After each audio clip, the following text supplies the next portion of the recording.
मध्य प्रदेश में मुख्यमंत्री डॉक्टर मोहन यादव ने धार्मिक शहरों में शराब की बिक्री पर रोक लगा रखी है। लेकिन प्रदेश कांग्रेस के अध्यक्ष जीतू पटवारी ने इस बारे में एक चौंकाने वाला दावा कर दिया है। जिन शहरों में शराब पर रोक है, महेश्वर उनमें से एक है।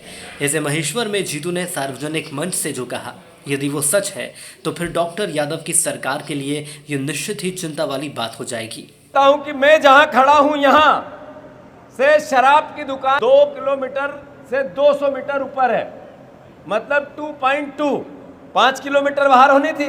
ये महेश्वर में ही खड़ा हूं मैं, सही है गलत?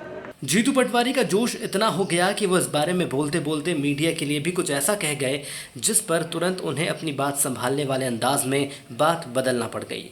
लेकिन उन्होंने दारू की दुकान वाला आरोप दोहराया और कहा कि यदि वो गलत साबित हुए तो इसी जगह पर खड़े होकर माफी भी मांग लेंगे।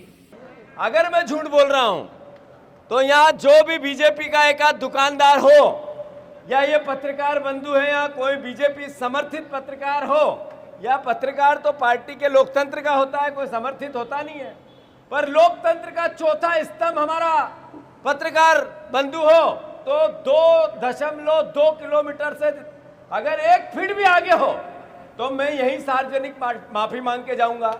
जीतू के तेवर खासे आक्रामक थे और उन्होंने ये दावा भी कर दिया कि महेश्वर के भीतर शराब की वो दुकान एक भाजपा नेता की जमीन पर ही चल रही है।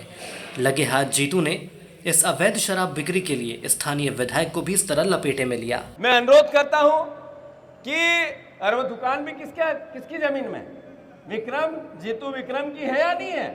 पूछ लो भले, जमीन पे नाम नहीं हो तो बीजेपी का मंडल अध्यक्ष है या नहीं है? मतलब ऐसे नियम बनाने और विधायक का संरक्षण है या नहीं है? तो साहब, धार्मिक नगरी में यदि शराब बिक रही है तो फिर कह सकते हैं कि इससे राज्य सरकार की भद्द पिट रही है। वैसे इस शराबबंदी को लेकर मुख्यमंत्री डॉक्टर मोहन यादव बेहद संजीदा हैं। लिहाजा यदि जीतू की बात सही है तो फिर दोषियों पर मोहन यादव की गाज गिरना तय है।